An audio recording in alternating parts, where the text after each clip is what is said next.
Hello everyone. इस video में हम डिस्कस करने जा रहे हैं सिंगल फ्लैट से क्वेश्चन, ठीक है, जो आपको बैंक और एसएससी के एग्जाम में देखने को मिलेंगे। इस क्वेश्चन को हम सिंगल फ्लैट्स, ठीक है, आपको प्री में देखने को मिलता है और डबल फ्लैट और ट्रिपल फ्लैट आपको मेंस में देखने को मिलेगा। इस टाइप के क्वेश्चन को हम करते कैसे, पहले हम इसके बारे में जानेंगे।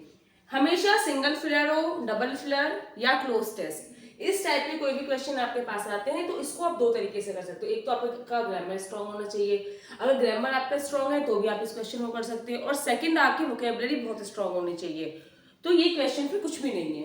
ओके, तो अब हम स्टार्ट करते हैं इस क्वेश्चन को करना। फर्स्ट क्वेश्चन है आपका, it is difficult for me, बहुत कठिन था मेरे लिए, to part that's my belongings. यहाँ पे बिलोंगिंग्स किसी वस्तु, किसी सामान के बारे में बात की गई है। यहाँ पे बिलोंगिंग्स का मतलब ये है, ठीक है। तो इसमें क्या आना चाहिए, it is difficult for me to part from my belongings, to part of my belongings, या फिर पार्ट विद माई बिलोंगिंग्स, या part O double O F of my belongings. ठीक है, तो बताओ इसमें क्या आ सकता है। तो देखते हैं हम इसमें क्या आना चाहिए। It is difficult for me to part from, देखो हमेशा याद रखना, एक चैप्टर है आपका ग्रामर में, प्रेपोजिशन चैप्टर, ओके। उसमें कुछ ऐसे प्रेपोजिशन होते हैं जो फिक्स प्रेपोजिशन होते हैं, मतलब उस वर्ड्स के फिक्स प्रेपोजिशन का मतलब है कोई वर्ड है उसके साथ हमारा एक प्रेपोजिशन होता है, वही आना चाहिए, अदरवाइज कुछ और नहीं आ सकता, उसे बोलते हैं फिक्स प्रेपोजिशन। ठीक है, तो इसमें हम देखते हैं क्या आना चाहिए। It is difficult for me to part from my belongings. Part from का मतलब होता है अलग होना, ठीक है, सेपरेट होना। हमेशा याद रखना, अगर आप किसी वस्तु से अलग होते हो, ठीक है, पार्ट फ्रॉम आप हमेशा यूज करते हो किसी भी थिंग के लिए, और पार्ट विद आप किसके लिए यूज करोगे, जब आप किसी पर्सन से सेपरेट हो रहे हो। ठीक है, अगर आप बोलते it is difficult for me to part dash you, अगर आप आगे यू यूज करते हो, तो यू किस पर्सन के लिए आप यूज कर रहे हो, तो इस केस में आप क्या यूज करते हो, part with you, okay.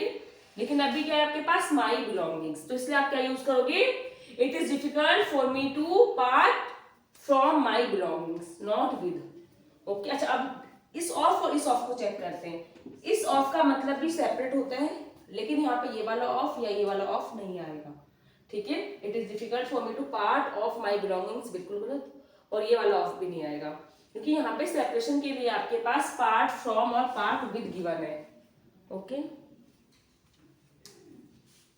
Now we will see the second question. Second question ये कह रहा है आपका, the frustrated lover jumped dash the river. जो एक द लवर, जो लवर कैसा, फ्रस्ट्रेटेड, ठीक है, तो frustrated lover jumped the river, क्या रीजन रहा होगा, अब उसे वही बता सकता है। तो क्या आना चाहिए बताओ, the frustrated lover jumped in the river, नदी में कूद गया, into the river, on the river, river के सरफेस पर, और विद इन द रिवर, क्या आना चाहिए इसमें। तो हम देखते हैं, the frustrated lover jumped in the river, okay, या फिर इनटू। आपको डाउट हो सकता है, देखो आपको डाउट इन और इनटू में होना चाहिए। ऑन आप हमेशा किसके लिए यूज करते हो, सरफेस के लिए। ऑन हम हमेशा यूज करते हैं सरफेस के लिए, तो नदी के सरफेस पे तो नहीं कूदा, पॉसिबल नहीं है ना। और विद इन का मतलब होता है आई कम विद इन 2 सेकेंड, मतलब 2 सेकेंड के दौरान, उसके अंदर अंदर। तो आपका ये सी और डी तो एलिमिनेट हो गया। आपको डाउट होगा तो किसमें होगा, ए और बी में, कि ए में ए आना चाहिए जंप इन द रिवर, नदी में कूदा, या इनटू। तो हमेशा याद रखना, जब भी आपकी एंट्री होती है अंदर से बाहर की ओर, ठीक है, इनटू का यूज आप कब करोगे, जब आप सरफेस चेंज कर रहे हो। जब आप सरफेस को चेंज कर रहे हो तो इनटू का यूज करोगे, कोई ड्रास्टिक चेंज आ जाए या फिर स्टेट को चेंज कर रहे हो तो आप इनटू का यूज करोगे। जैसे आपने बोला water turns into ice, not in ice, into, क्योंकि स्टेट चेंज हो गया, और the lover jumped into the well, surface, यहाँ पे सरफेस चेंज हो रहा है, तो इसलिए आप यहाँ पे इन यूज नहीं करोगे। इन आप यूज करते हो एरिया के लिए, ठीक है, एरिया के लिए, ओके। तो the frustrated lover jumped into, यहाँ पे क्या आना चाहिए, इनटू द रिवर, और यहाँ पे क्या बताया आपको, फ्रॉम ठीक है। तो सेकंड में आप देख रहे हो, सेकंड का आंसर क्या है, the frustrated lover jumped into the river. हमेशा याद रखना जो इस मतलब क्या आना है ये तो आपको समझ में ये क्यों मतलब जो ये इन है, ऑन है, विदिन है, ये हम यहाँ पे क्यों नहीं फिल कर पा रहे, इसका रीजन आपको पता होना चाहिए। ठीक है, चलो क्वेश्चन नंबर 3 देखते हैं। अच्छा ये याद रखना जब भी आप इस वीडियो को देखोगे ना, तो इस वीडियो को देखना कैसे मैं आपको ये भी बताती हूँ। जैसे आप स्टार्ट करोगे तो थोड़ा सा पॉज लेना है, रुक जाना है, पॉज कर देना, ठीक है। और उसके बाद सारे क्वेश्चन को आप एक बार देखना और फिर खुद से सॉल्व करो, एक फर्स्ट सेकंड थर्ड, और फिर देखो कि आपका क्या आंसर आ रहा है। सपोज करो कि आपका आंसर इसमें विद आता है, ये वाला ऑफ आता, फिर आप अपने हिसाब से देख लो कि फर्स्ट का आंसर मेरे हिसाब से डी आ रहा है, सेकंड का क्या आ रहा है, जो भी आपको लगता है। उसके बाद जाके आप वीडियो को स्टार्ट करो और फिर एक्सप्लेनेशन देखो, और फिर देखो कि क्या जो मैं सोच रहा था वो सही है, उस तरीके से सही हो रहा है या गलत हो रहा है, या फिर जो एक्सप्लेन है, एक्सप्लेनेशन है वो बिल्कुल मैच कर रही है आप जो सोच रहे हो, तो मतलब आपका कॉन्सेप्ट क्लियर है। ओके, इन मतलब ये वीडियो देखने का और टाइम को बचाने का, और आप कितना सीख रहे हो, कितना समझ रहे हो, ये बहुत अच्छा तरीका है। थर्ड क्वेश्चन देखते हैं। थर्ड क्वेश्चन कहता है आपका, let us sit down that's the shade of a tree. ठीक है, शेड मतलब छाया में बैठते हैं। Let us sit down that's the shade of a tree. आप इनसाइड, इनसाइड का मतलब अंदर, ठीक है, शेड के अंदर में बैठोगे। बिलो, बिलो का मतलब होता है किसी भी पोजीशन से नीचे, ठीक है। और इन का मतलब अभी आपको मैंने बताया, इन आप एरिया के लिए यूज करते हो, ऑन आप यूज करते हो सरफेस के लिए, ठीक है। The painting is hanging on the wall, ठीक है, दीवार के सरफेस पे, तो इस केस में आप ऑन यूज करोगे। और इनका आपको बताया है अभी मैंने कि एरिया के लिए यूज करोगे, बिलो मतलब किसी भी चीज से, किसी भी एक सतह से नीचे, उसके लिए आप बिलो का यूज करते हो। और इनसाइड का मतलब होता है अंदर। तो अब आप बताओ, sit down that the shade of a tree, ये क्या ट्री है, ठीक है, इसका कुछ शेड होगा, तो कुछ एरिया कवर कर रहा है, तो आप किसमें बैठोगे, in the shade of tree, in the shade of, on नहीं बोलोगे, ऑन इसकी सरफेस पे आप कैसे बैठ सकते हो, ठीक है, शेड के सरफेस पे आप कैसे बैठ सकते हो, कैसे बैठोगे, फिर वो ऊपर आ जाएगा, ऐसे होता है ना। और इनसाइड उसके अंदर तो बैठोगे नहीं, समझ में आ रहा है, बिलो भी नहीं आ सकते। अच्छा, अगर आपके पास ऑप्शन में आ जाता अंडर, अगर आपके पास ऑप्शन होता अंडर, तो क्या आप अंडर कर सकते थे, नहीं, अंडर भी नहीं होता।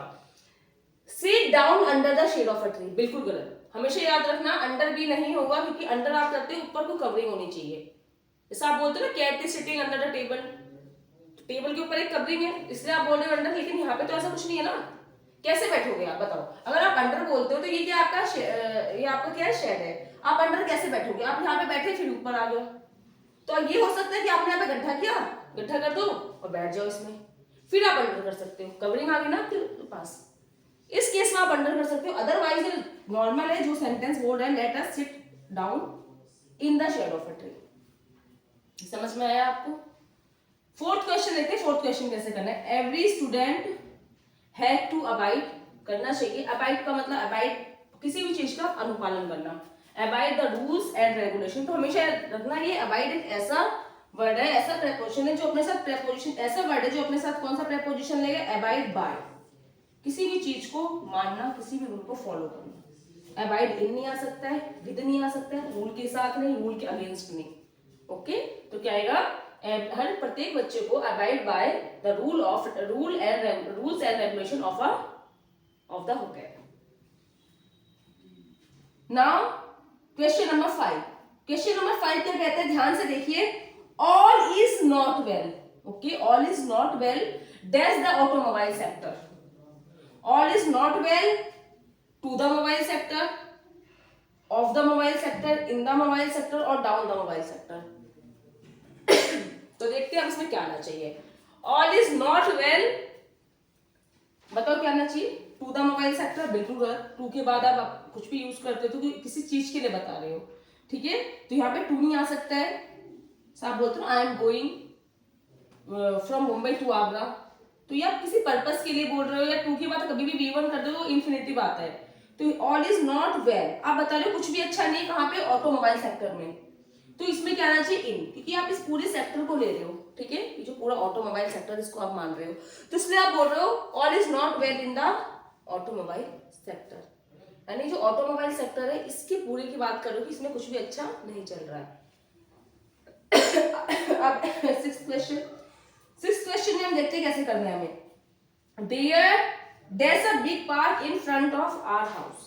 अगर आपको ये ऑप्शन नहीं दिख रहा है तो आप यहाँ पे देख लीजिए एक बार, ठीक है। फर्स्ट ऑप्शन है आर, सेकंड है आपका है, थर्ड है इज, फोर्थ है आपका वर। अभी हम देखते हैं इसमें क्या आना चाहिए। ये क्वेश्चन वैसे मैं आपको होमवर्क के लिए देती, लेकिन मुझे पता है आप लोग कुछ होमवर्क करते नहीं हो, ना कोई कमेंट करता है, तो इसलिए ये क्वेश्चन मैं आपको करवा रही हूँ, कोई होमवर्क नहीं है। There a big park in front of our house, तो क्या आना चाहिए यहाँ पे, देयर आर। देखो ये जो देयर है ना, इसको देख के आप पता नहीं लगाओगे देयर आर आना चाहिए या फिर देयर इज आना चाहिए। ये आपका क्या बोलते हैं, सूडो सब्जेक्ट बोलते हैं इन्हें देख के आप पता नहीं कर पाते क्या आना चाहिए क्या नहीं आना चाहिए। आप इसे देख के क्या बता पाओगे मुझे हु, यहाँ पे क्या आना चाहिए, आर आना चाहिए, एम आना चाहिए या इज आना चाहिए, बताओ। नहीं बता सकते ना। अगर मैं बोलूं हु एम आई तो बता दोगे आप, यानी इसका जो नेक्स्ट वाला है, नेक्स्ट सब्जेक्ट है, आप इसको देख के बताओगे कि यहाँ पे हु आर यू। अगर मैंने यहाँ पे यू लगा दिया तो आप ये जो आ रहा है आप इसके अनुसार लगा रहे हो, इसके अकॉर्डिंग यूज कर रहे हो, हु के अकॉर्डिंग यूज नहीं कर रहे हो, तो ये आपके सूडो सब्जेक्ट होते हैं, ठीक है। तो इसको देख के आप पता ही लगाते हो, यहाँ पे आर आना चाहिए। अगर आप देखो, अगर इसको मान लो तो आप इस हिसाब से देयर आर, देयर इज कुछ भी हो सकता है। तो आप आगे देखते हैं, there dash a big park, अब बिग यानी सिंगुलर है, तो देखते हैं सिंगुलर है तो आर तो हमारा कैंसिल हो गया। ओके, देखो यहाँ पे ग्रामर की हेल्प ले रहे हैं हम, ठीक है। और है भी हमारा कैंसिल हो गया, अच्छा वर भी कैंसिल हो गया, सब कुछ प्लूरल है। तो क्या आ गया यहाँ पे, there is a big park, there is a big park in front of our house. अच्छा अगर वॉज होता, अगर सपोज करो यहाँ पे वॉज होता, ठीक है। अभी तो आपने बहुत जल्दी से कर दिया क्योंकि सारे प्लूरल थे, तो फटाफट आपने देख लिया कि सारे प्लूरल है, तो कैंसिल हो गया, तो एक ही ऑप्शन बचा, तो वही आंसर है, तो थोड़ा सा इजी हो गया। अब आप बताओ कि अगर मैं ऑप्शन में ई भी दे दूं, ई वॉज, ठीक है, तो क्या होगा, तो सही ये वॉज हो सकता है या नहीं हो सकता है। अच्छा इसका आंसर आप मुझे कमेंट सेक्शन में बता सकते हैं, ठीक है। अगर आपको ये वीडियो अच्छी लगी हो, अगर हेल्पफुल लगी हो, अगर आपको कुछ समझ में आया इसमें से, तो इस वीडियो को लाइक एंड सब्सक्राइब कर दें, ठीक है। मैं ऐसे क्वेश्चन आपके लिए लाती रहूंगी। अभी आपका सिंगल फिलर है, फिर मैं डबल फिलर और ट्रिपल फिलर वाले क्वेश्चन भी लेके आऊंगी, और जो भी क्वेश्चन आपके एग्जाम में आते हैं, जैसे वर्ड स्वैप हो गया, ठीक है, पैरा फिलर हो गया, मैं सब करवाऊंगी आपको धीरे धीरे। बस आप चैनल को लाइक एंड सब्सक्राइब कर दें और वीडियो को लाइक कर दें। Okay, thank you.